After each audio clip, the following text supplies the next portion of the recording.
Last time हमने potential energy के बारे में डिस्कस किया था लास्ट वीडियो में। इसकी कंटिन्यूएशन में अगली वीडियो है जब हम स्पेसिफिकली बात करेंगे इलेक्ट्रोस्टैटिक या इलेक्ट्रिक पोटेंशियल एनर्जी के बारे में, और पर्टिकुलरली टू चार्जेस को पहले डिस्कस करेंगे और फिर न्यूमेरिकल्स के अंदर मल्टीपल चार्जेस को भी डिस्कस करेंगे। हमने क्या डिस्कस किया था कि potential energy is always associated with a conservative force. एक बात ये। दूसरी बात, कैसे किसी भी इलेक्ट्रिक फील्ड के अंदर एक चार्ज की पोजीशन चेंज करोगे तो वर्क डन करना पड़ेगा उस इलेक्ट्रोस्टैटिक फोर्स को। तो जो वर्क डन करना पड़ेगा उसको हम पोटेंशियल एनर्जी की टर्म्स में भी लिख सकते हैं, जो हमारे के लिए बेनिफिशियल रहता है। कैसे बेनिफिशियल रहता है, we will see that in numericals. लेकिन पहले हम एक वो डेवलप करना चाहते हैं रिलेशन, जो हमने पहले भी पढ़ा कि चेंज इन पोटेंशियल एनर्जी, मैंने आपको क्लियर किया है कि change in potential energy is equal to minus of work done by conservative force.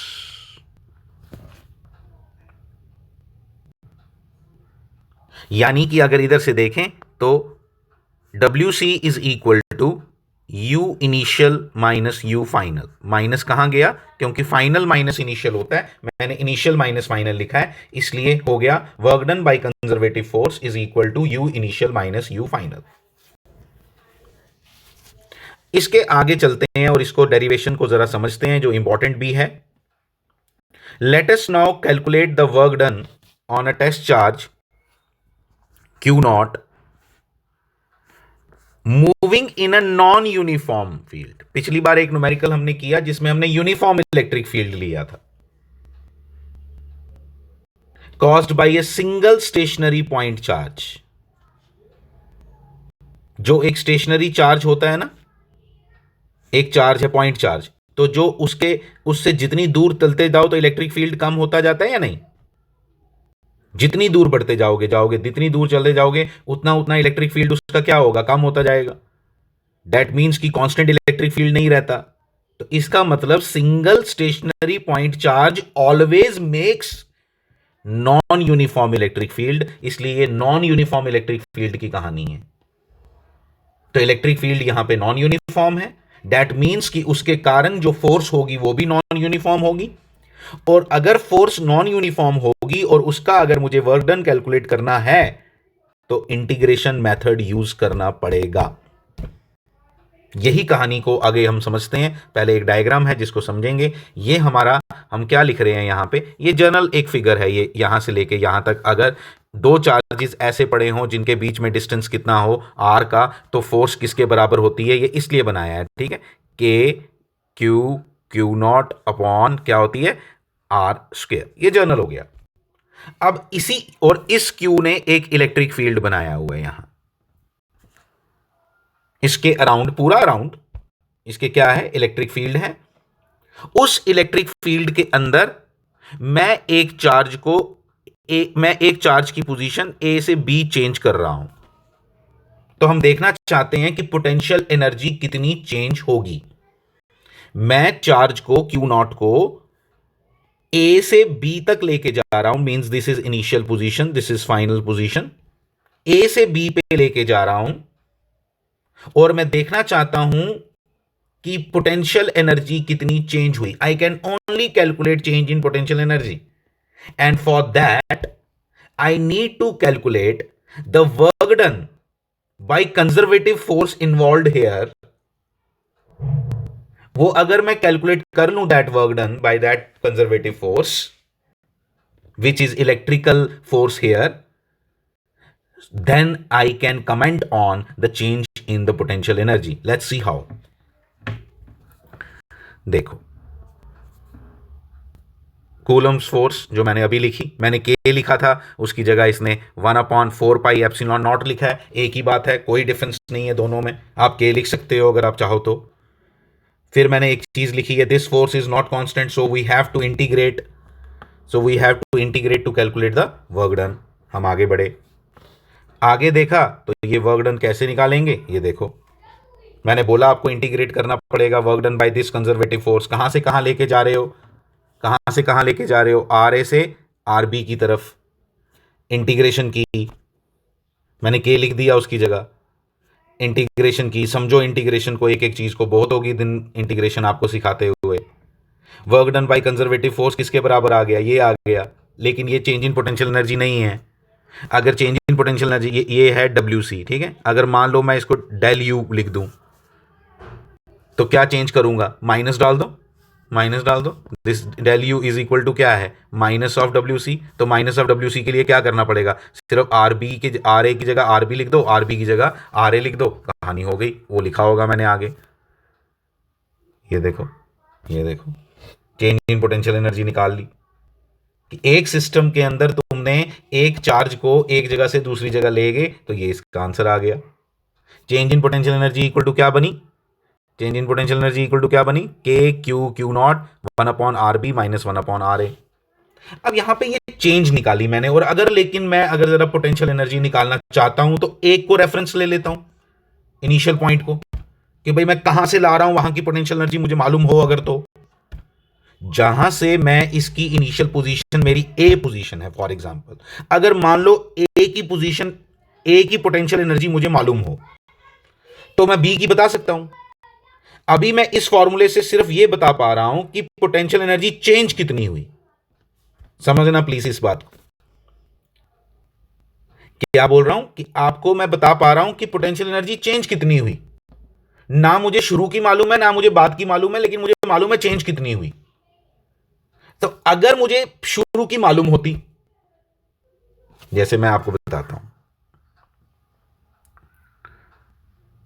मैं आपको बोलता हूं कि मेरे इनिशियल पोजीशन की इनिशियल एनर्जी मुझे मालूम होती 10 जूल्स, और चेंज इन पोटेंशियल एनर्जी हम समहाउ कैलकुलेट करके हमने किसी को बता दिया और हमारा आंसर आया 20 जूल्स। तो फाइनल पता चल गई, क्योंकि चेंज इन पोटेंशियल एनर्जी क्या होती है, initial final minus initial. Initial तुम्हें मालूम है कितनी, 10, फाइनल कितनी है 20, तो कितना हो गया 30, तो फाइनल कितनी हो गई 30। चेंज इन पोटेंशियल एनर्जी का आंसर कभी कभी नेगेटिव भी बोल सकता हूं, बोल नहीं सकता हूं, कैलकुलेट करेंगे, आई मीन टू से। तो फाइनल पोजीशन कितनी होती, -10, -20 जूल्स का क्या मतलब हुआ, पोटेंशियल एनर्जी कम हो गई, जितनी तेरी पहले थी उससे कम हो गई, तो माइनस बोलेंगे, प्लस बोलेंगे अगर बढ़ गई। तो इसलिए इनिशियल की अगर मुझे पोटेंशियल एनर्जी मालूम हो तो फिर मैं पोटेंशियल एनर्जी बता सकता हूं यहां कितनी है, नई पोजीशन जो तेरी आई। इसलिए हम क्या करते हैं, एक बात याद रखोगे, पोटेंशियल एनर्जी के कॉन्सेप्ट में हम इंफिनिटी पे पोटेंशियल एनर्जी 0 मानते हैं। This is a convention and we follow it. क्या, इनिशियल पोजीशन अगर हम क्या ले लें, इनिशियल पोजीशन अगर हम क्या ले लें, infinity,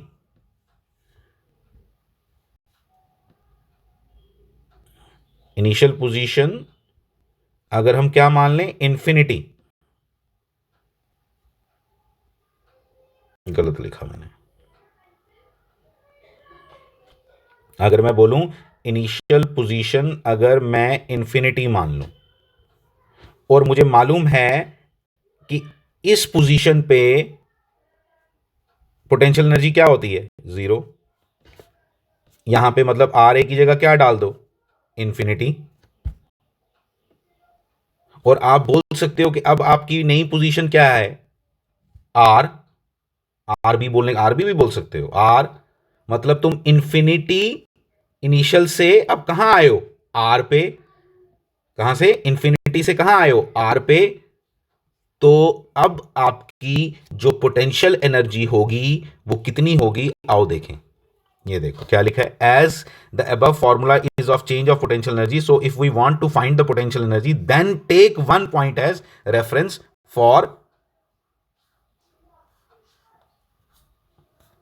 for making this formula look simpler. For making this formula look simpler, we prefer to take reference point as infinity. हम reference point किसको लेना पसंद करेंगे, infinity को।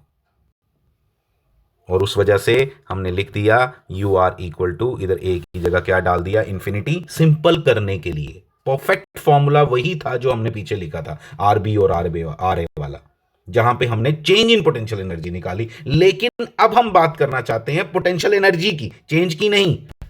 तो फिर आपको एक को रेफरेंस लेना पड़ेगा। इस बात को जरा समझना, मुझे मालूम है ये कंफ्यूजिंग पॉइंट है, लेकिन इस बात को समझना इंपॉर्टेंट है।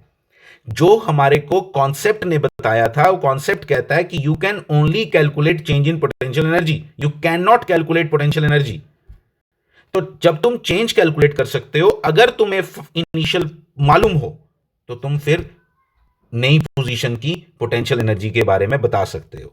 इसलिए अब हमने क्या किया, अगर कोई मुझे पूछे कि बताओ ये आपका सिस्टम क्रिएट कर दिया हमने Q और ये Q0, इन दोनों के बीच का डिस्टेंस R है, और बताओ इनकी पोटेंशियल एनर्जी क्या होगी। हमें माइंड में मालूम है, जब वो ऐसी बातें करता है उसको मालूम होना चाहिए कि भाई चेंज इन पोटेंशियल एनर्जी उसने पूछना चाहिए था। लेकिन अगर एग्जामिनर ने मुझे पोटेंशियल एनर्जी पूछा है तो वो अंदर से मुझे बता रहा है कि भाई रेफरेंस किसको लिया है उसने, इन्फिनिटी को। उसने इनिशियल पोजीशन किसको माना है, इन्फिनिटी को।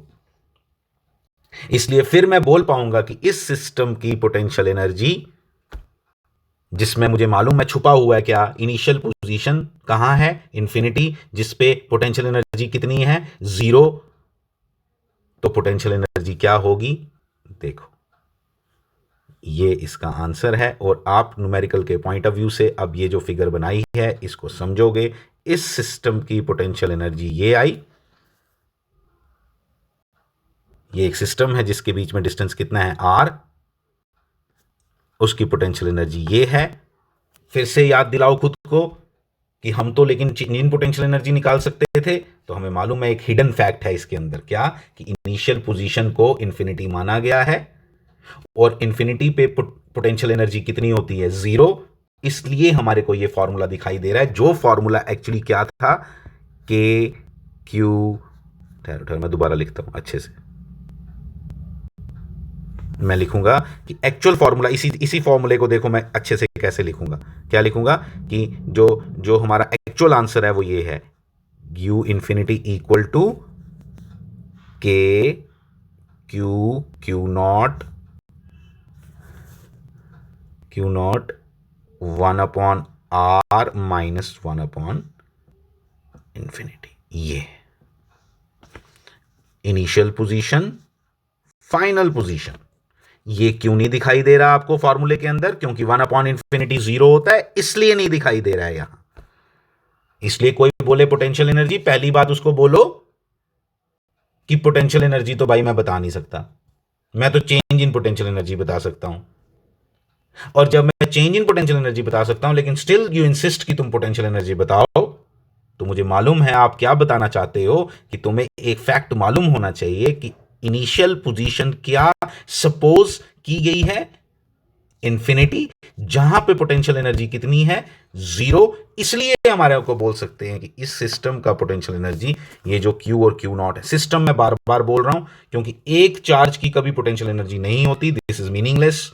इसलिए पोटेंशियल एनर्जी जब भी होती है तो मिनिमम 2 चार्जेस की होती है, and this is Q Q0 upon R।